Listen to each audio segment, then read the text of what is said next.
వక్రతుండ మహాకాయ కోటి సూర్య సమప్రభ నిర్విఘ్నం కురు మే దేవ సర్వకార్యేషు సర్వదా జ్ఞానానందమయం దేవం నిర్మల స్ఫటికాకృతిం ఆధారం సర్వ విద్యానాం హయగ్రీవముపాస్మహే శ్రీ మహాగణాధిపతయే నమ శ్రీమాత్రే నమ. మన భారతీయ సనాతన సంస్కృతి సంప్రదాయాలలో ఆచార వ్యవహారాల్లో ఉన్నటువంటి వైజ్ఞానిక రహస్యాలేంటో ఈ వీడియోలో మనం తెలుసుకుందాం. భారతదేశానికి ఉన్న సంస్కృతి సంప్రదాయాలు చాలా గొప్పవి. ఆచార వ్యవహారాలు చాలా గొప్పవి. అవేవి మూఢనమ్మకాలు కావు. ప్రతి దాని వెనుక అద్భుతమైన అర్థము, పరమార్థము దాగి ఉన్నాయి. పండుగలు వచ్చినప్పుడల్లా ఆడవాళ్ళందరూ పుట్ట దగ్గరకు వెళ్ళి పుట్టలో పాలు పోస్తూ ఉంటారు.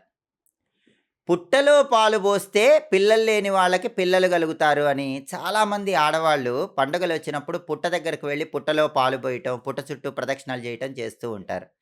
చాలామంది ఆధునిక కాలంలో ఇవన్నీ పిచ్చి మూఢనమ్మకాలు, వీటిని ఆచరించాల్సిన పని లేదు, పుట్టలో పాలు పోయటం ఏంటి, దానికి పిల్లలు పుట్టడం ఏంటి, దానికి దీనికి ఏమైనా సంబంధం ఉందా అని అందరూ కొట్టిపారేస్తూ ఉంటారు. కానీ వైజ్ఞానిక పరంగా సైంటిఫిక్గా పుట్టలో పాలు పోయటం ద్వారా ఖచ్చితంగా పిల్లలు పుడతారు. అదేంటండి సైంటిఫిక్ రీజన్ దానిలో ఎందుకు ఉంటుందంటే, దానికి ఉన్న కారణం ఏంటంటే, పాములు సహజంగా పుట్టలో ఉన్నవి అప్పుడప్పుడు బయటికి వచ్చి సంచరిస్తూ ఉంటాయి కదా.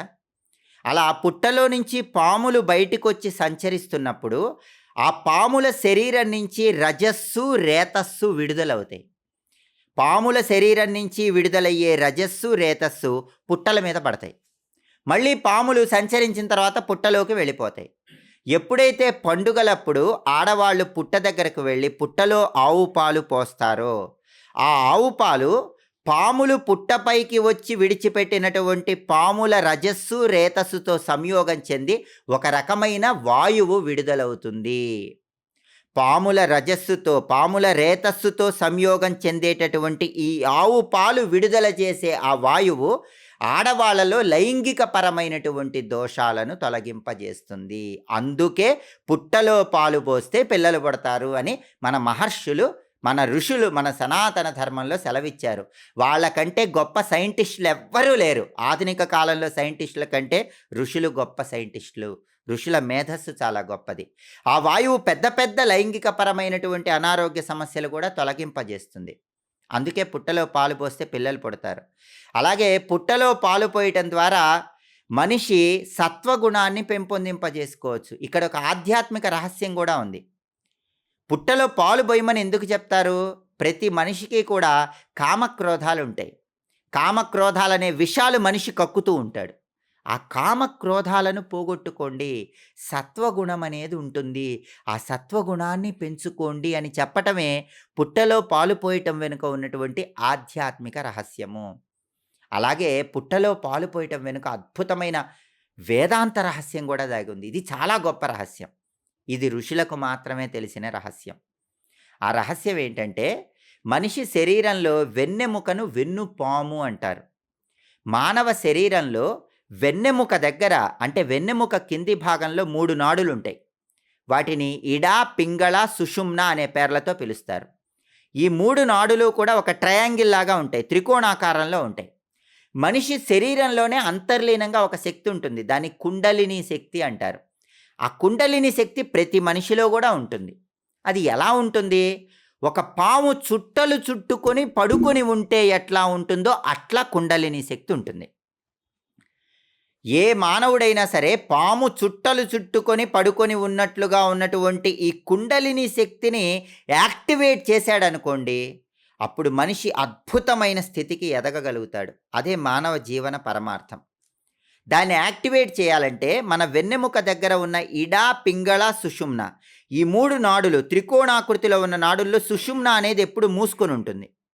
ఆ మూసుకొని ఉన్న సుషుమ్న నాడి తెరుచుకోవాలి. అది తెరుచుకున్నప్పుడు ఏమవుతుందంటే, చుట్టలు చుట్టుకొని పడుకొని ఉన్నటువంటి కుండలిని శక్తి పాము ఎలాగైతే చుట్టలు విప్పుకొని అలా ఒక్కసారి బుసగొడుతుందో, అలా కుండలిని శక్తి కింద నుంచి పైకి లేచి సహస్రారానికి వస్తుంది. అప్పుడు ప్రతి మనిషి కూడా యోగిగా మారిపోతాడు. అలా జరగాలంటే మనిషి శరీరంలో 6 చక్రాలుంటాయి. మూలాధారం, స్వాధిష్టానం, మణిపూరకం, అనాహతం, విశుద్ధ, ఆజ్ఞ అని 6 చక్రాలుంటాయి. ఈ 6 చక్రాలను దాటుకుంటూ ఇక్కడికి రావాలి. అప్పుడు ఈ కుండలిని శక్తి చైతన్యవంతమవుతుంది. అప్పుడు మనిషి యోగిగా మారిపోతాడు. మనిషే భగవంతుడిలాగా మారిపోతాడు. మనిషే భగవంతుడిలాగా మారిపోవాలంటే ఈ కుండలిని శక్తిని మేలుకొలపాలి. అది సర్పాకారంలో ఉంటుంది అని తెలియజెప్పటానికే మహర్షులు పుట్టలో పాలు పోయమని చెప్పారు. సైంటిఫిక్‌గా తీసుకుంటే మనకి సైన్స్‌లో పొటెన్షియల్ ఎనర్జీ, కైనెటిక్ ఎనర్జీ అని ఉంటాయి. పొటెన్షియల్ ఎనర్జీని స్థితి శక్తి అంటారు. కైనెటిక్ ఎనర్జీని గతి శక్తి అంటారు. అంటే కుండలిని శక్తిని ఎప్పుడైతే మనం చుట్టలు చుట్టుకొని పడుకొని ఉన్న పాము బుసకొట్టినట్టు అవుతుందో అలా పొటెన్షియల్ ఎనర్జీని కైనెటిక్ ఎనర్జీగా మార్చాలి. అప్పుడు మనిషే దేవుడవుతాడు. అలా మారాలంటే ప్రాణాయామం ద్వారా వాయువును నియంత్రణలో ఉంచుకోవాలి. ధ్యానం చేసుకోవాలి. అందుకే ప్రతి మనిషి ధ్యానం చేసుకుంటూ సత్వగుణాన్ని పెంచుకోవాలి. సర్పాకారంలో ఉన్న కుండలిని చైతన్యవంతం చేయాలి అని చెప్పటానికి సంకేతంగా పుట్టలో పాలు పోయమని చెప్పారు. అంతేగాని మహర్షులేమీ అంత తెలివి లేని వాళ్ళు కాదు. మహర్షులు గొప్ప సైంటిస్టులు. సైంటిఫిక్‌గా పుట్టలో పాలు పోస్తే పిల్లలు పుడతారు. సైంటిఫిక్‌గా పుట్టలో పాలు పోస్తే పిల్లలు పుట్టడం మాత్రమే కాదు, సత్వగుణాన్ని పెంచుకోవని సంకేతం ఇస్తున్నారు. అలాగే కుండలిని శక్తిని జాగృతం చేయమని చెప్తున్నారు. ఇవన్నీ తెలుసుకొని ఖచ్చితంగా పండుగలొచ్చినప్పుడు ఆడవాళ్ళు పుట్టలో పాలు పోయండి. అలాగే చాలామంది గుమ్మానికి మామిడి తోరణాలు కడితే పండగలప్పుడు ఎందుకు ఈ పిచ్చాచారాలన్నీ అనుకుంటూ ఉంటారు. కానీ గుమ్మానికి ఖచ్చితంగా మామిడి తోరణాలు కట్టుకోవాలి. పండుగలొచ్చినప్పుడు ఎందుకు కట్టుకోమంటారు? గుమ్మానికి మామిడి తోరణాలు కడితే దానికి కార్బన్ డయాక్సైడ్‌ని గ్రహించి ఆక్సిజన్‌ని విడుదల చేసే శక్తి ఎక్కువుంటుంది. అంటే మనిషి ఆరోగ్యవంతంగా ఉంటాడు. అందుకే గుమ్మానికి మామిడాకుల తోరణాలు కట్టుకోమంటారు. అలాగే పండుగలొచ్చినప్పుడు మామిడాకుల తోరణాలు కట్టుకున్నామనుకోండి, ఎప్పుడైనా అనుకోకుండా ఏదైనా దెబ్బ తగిలి రక్తం వస్తోందనుకోండి, ఆ ఎండిపోయిన మామిడాకుల తోరణాల్లో కొద్దిగా కొబ్బరి నూనె కలిపి, ఆ మామిడాకుల తోరణాన్ని పొడి చేసి, మనం కాలికి కడితే రక్తస్రావం ఆగిపోతుంది. అంటే గుమ్మంలోనే వైద్య చికిత్స అనేది ఉంది. అలాగే మామిడాకుల తోరణాన్ని చూసినప్పుడు అది ఆకుపచ్చ రంగులో ఉంటుంది కాబట్టి, కంటి దగ్గర ఆప్టిక్ నర్వ్ మీద ప్రభావాన్ని కలిగింపజేస్తుంది. అందుకే గుమ్మానికి మామిడాకుల తోరణం కట్టుకోమని చెప్పారు. అంతేగాకుండా ఆహారం స్వీకరించేటప్పుడు ఆధునిక కాలంలో అందరూ కూడా స్పూన్‌లతో ఆహారం తింటున్నారు. ఈ మధ్య కాలంలో అందరూ కూడా బఫే సిస్టము, స్టైల్ పెరిగిపోవటం వల్ల ఎక్కువ స్పూన్స్‌తో ఆహారం స్వీకరించడం అనేది వచ్చేసింది. కానీ మహర్షులు ఏం చెప్పారు? ఆహారాన్ని చేత్తో తీసుకొని తినమని చెప్పారు. ఇది క్రమక్రమంగా కనుమరుగైపోతుంది. మరి ఎందుకు చెప్పారు మహర్షులు? ఆహారాన్ని చేత్తోనే ఎందుకు తినాలి? స్పూన్‌తో ఎందుకు తినకూడదంటే, ఎప్పుడైతే మనం చేతి వేళ్ళతో ఆహారాన్ని పట్టుకుంటామో, మన శరీరంలో వేగస్ నర్వ్స్ అని ఉంటాయి. అంటే శరీరంలో అన్ని అవయవాల నుంచి హృదయానికి, హృదయం నుంచి అన్ని అవయవాలకి నరాలు వ్యాపించి ఉంటాయి. వాటిని వేగస్ నర్వ్స్ అంటారు. ఎప్పుడైతే అన్నాన్ని చేతి వేళ్ళతో పట్టుకుంటామో, అప్పుడు ఈ చేతి వేళ్ళు మెదడుకు సంకేతాలిస్తాయి. మనం అన్నం తినబోతున్నామన్న సంకేతం మెదడుకిస్తాయి. అప్పుడు మెదడు ఏం చేస్తుంది? మన పొట్ట ఆహారం స్వీకరించటానికి సిద్ధం చేస్తుంది. పొట్టలో ఎంజైములు బాగుంటాయి. లాలాజలం చక్కగా ఊరుతుంది. అంటే మన జీర్ణక్రియ సమర్థంగా జరగటానికి మెదడు అన్ని సంకేతాల్ని ఇస్తుంది కాబట్టి చేతి వేళ్ళతో ఆహారాన్ని స్వీకరించాలి. అలాగే ఇక్కడ ముద్రాశాస్త్రం కూడా ఉంది. చేతి వేళ్ళు అంటే ఇందులో పంచభూతాల శక్తి ఉంది. గాలి, నీరు, నేల, నిప్పు, ఆకాశం ఈ 5 శక్తి కూడా ఈ చేతి వేళ్ళలోనే ఉంది. మన చేతి వేళ్ళలో పంచభూతాల శక్తి ఉంది. అందుకే ఆహారాన్ని చేత్తో పట్టుకొని మనం స్వీకరిస్తే పంచభూతాల శక్తి మన శరీరంలోకి ప్రవేశిస్తుంది. దానివల్ల మనిషి ఆరోగ్యవంతంగా ఉంటాడు. కాబట్టి ఆధునిక కాలంలో వచ్చిన ఈ స్పూన్ ఫీడింగ్ సంప్రదాయాన్ని తగ్గించండి. ఇంకా ఆధునిక కాలంలో బౌల్‌లో ఆహారం తినటం అనేది కూడా పెద్ద ఫ్యాషన్ అయిపోయింది. ఆహారాన్ని కంచంలో ఉంచుకొని తర్వాత నేల మీద కూర్చొని తినటం క్రమక్రమంగా కనుమరుగైపోయి డైనింగ్ టేబుల్ సంస్కృతి వచ్చిన తర్వాత అక్కడి నుంచి కూడా ఇప్పుడు ఆధునిక కాలంలో ఏం చేస్తున్నారంటే ఒక బౌల్ తీసుకోవటం, అందులో అన్నం వేసుకోవటం, ఒక స్పూన్ తీసుకోవటం, ఆ స్పూన్‌తో తినటం.